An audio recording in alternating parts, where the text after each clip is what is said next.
Okay. So for my project, I reviewed the book Mind Gym.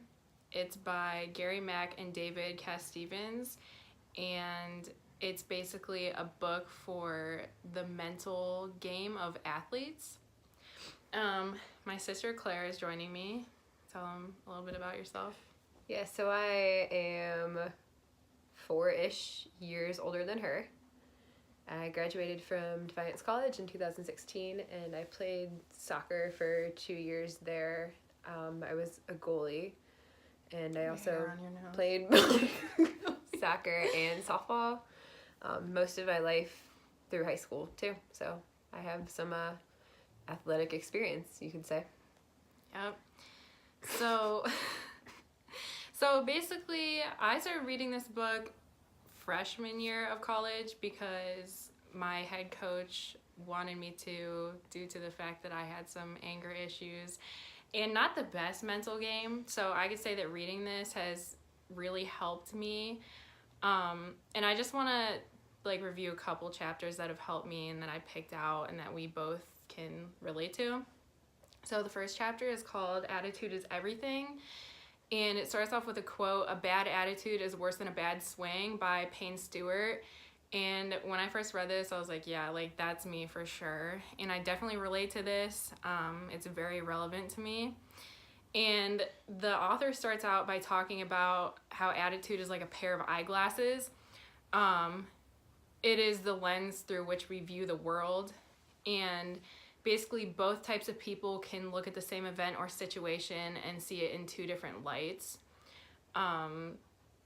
So a positive-minded person sees the world through a clear lens, whereas a negative-minded person sees their world through a very dark and gloomy lens. And attitudes influence how we act and feel, and they also affect performance. So he goes on to talk about baseball. Baseball and softball are low-key the same thing. So he says that hitting is all about attitude. Basically, you need to have a good attitude in order to get good results. He said, while a positive attitude doesn't always work, a negative attitude almost always does. So basically, having a positive attitude, you'll have better chances of having good results. Whereas if you always have a negative attitude, then you're always going to get a negative result. So I just wanted to give one of my examples of this when it comes to hitting, because I thought it was funny how this was talking about hitting, and so is my example. So for softball, we have this drill called the gauntlet, and it's basically hell, which it is, our coach calls it hell, but it's called the gauntlet. And basically there are 4 different stations. I think there's 5 actually. So you have to you start off by hitting 4 line drives off of a tee. Then you move on to the next level, which is hitting a line drive with a wiffle ball that one of our coaches is front tossing. Then if you hit, you only get 1 strike too. So then if you hit that line drive, then you move on to hitting a line drive with a real ball with one of our other coaches front tossing. Then if you make that step, then you go on to a live pitcher and you have to lay down a fair bunt, and you have 1 strike to lay down a fair bunt. And then if you make that, then you have 1 live at bat, a full at bat to hit a lot of implications there. Right. Yeah. To hit a line drive off of a pitcher. So if at any time you don't hit a line drive or a bunt, you don't lay a bunt down, you have to start back at the tees. It's tough because I've made it to the bunting station and I've fouled off a bunt and then I have to start back at the tees. So it's hell, and we do this all practice, and you have to have a good attitude because if you don't, it'll eat you alive. It's my junior year and I made it all the way through for the first time, and it took about 45 minutes of torture and hell, and yeah, it was brutal, but I did great. it.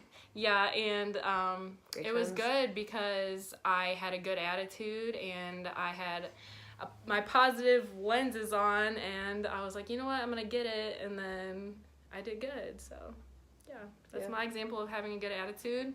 Yeah, I have one of those too. So when I was in college playing soccer, our first preseason practice would always consist of our 2 fitness tests. So it was a timed mile and then 10 timed 120-yard sprints. So that is across the whole field and jog back, and it was all timed. So naturally, it was just easy to look at it as the biggest drudgery on the face of the planet. Like, nobody wants to do that. I mean, I could say, I mean, I remember thinking, you know, I'd rather swim with sharks than do this. I'm kind of scared of sharks. Like, there are countless things I would have rather done. But I learned after the first preseason practice, like my first year playing, it was, coming into it with an attitude of, this sucks, I hate this, everyone hates this. It helps to look at it as a necessary step instead of just something that's awful that we have to suffer through. And there is suffering, you know, there were people puking, people's legs cramping up, people falling over. There was suffering. No, but when your mindset changes and you look at it as it's a step working towards a goal of practicing for the team to improve for the season. It's just like, you just see it as something like, okay, this is going to make us better, and this is going to, you know, we're going to make sure that we're where we need to be to start really practicing for the season, instead of just being like, this sucks, we hate this, everybody wants to fall over and cry. Right. So in the book, The How of Happiness, that we've been reading all semester long, I related this chapter to chapter 4 of The How of Happiness, and chapter 4 is practicing gratitude and positive thinking.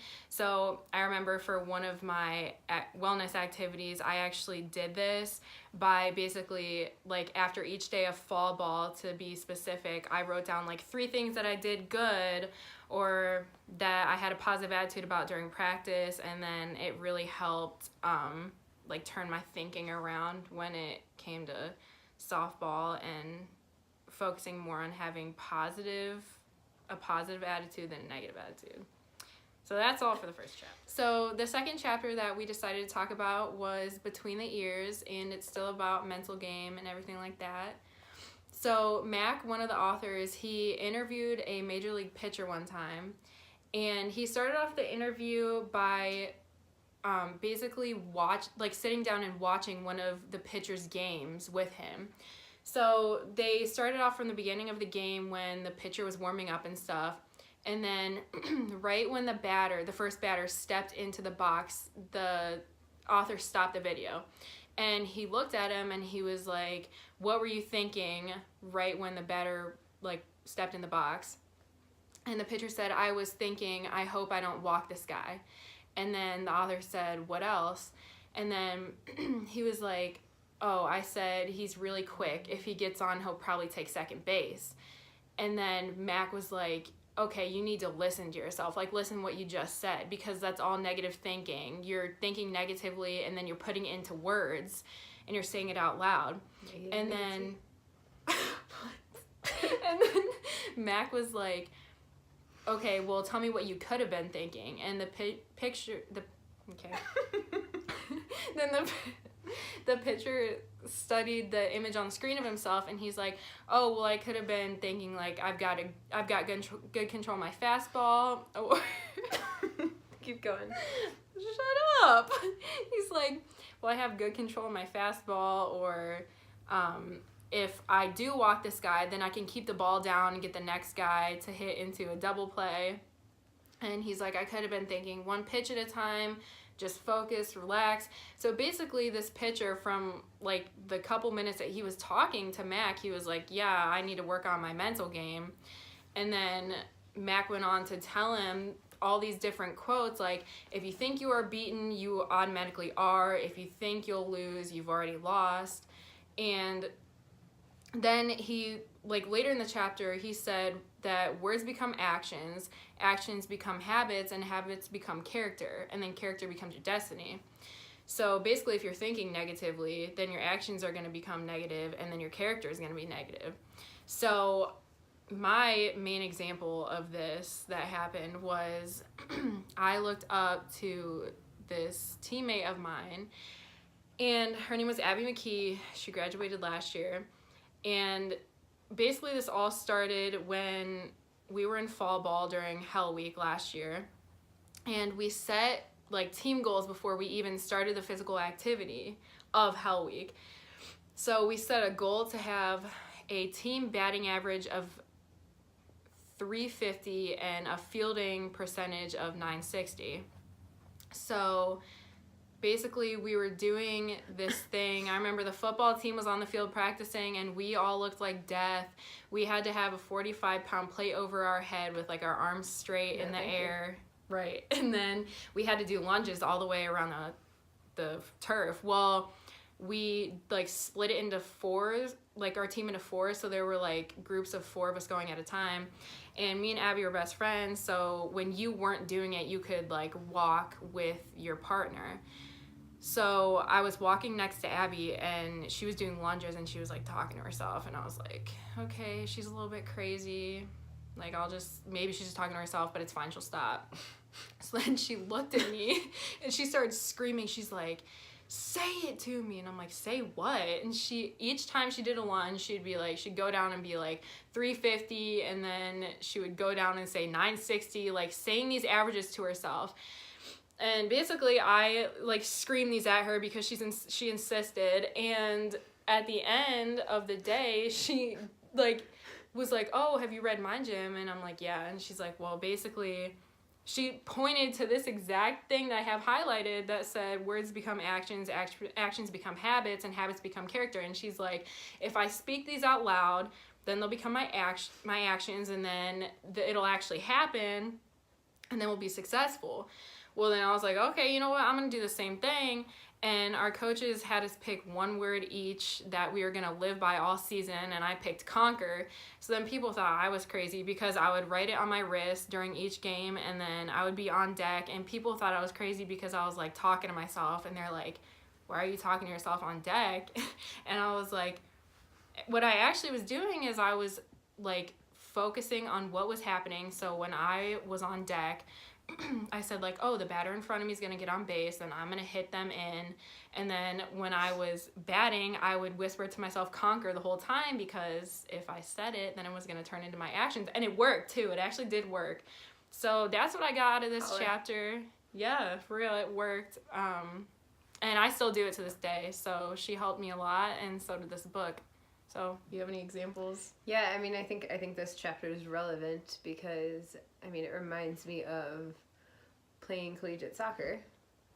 Back in my day, there was one of the years that I played, our whole team and our coaching staff got together and we're like, all right, what do we want, one of our main goals to be for the season? And we came up with, we want to have no regrets, for how the season went and how we performed, not only in games, but also in practices, because if we were going to play games with no regrets, we had to practice that way too. So it became common for us to, whenever we would be in a team huddle, like one of the things we would say would be no regrets. So that kind of became a locker room routine, not only before practices, but of course before games as well. So before games, we would be in the locker room, we would have our team dance to Michael Jackson's Man in the Mirror, and then we would get in our huddle and we would all yell no regrets, and we would talk about too, okay, what are we going to do this game or this practice to ensure that we are playing and leaving it all out on the field and having no regrets. So we had to get in that mindset, and we had to, speak about those things in order to get in that mindset. And I related this to the How of Happiness by looking at happiness activity number 3, which is avoiding overthinking. So basically you just have to gain a new perspective on yourself and your life in general, and then one way to do that is to take in the big picture, which we did for softball. We basically just set a goal for our team, and then we worked on achieving it. So yeah, thank you for listening to our vlog. Might have been boring, but yeah, it's whatever. So thanks.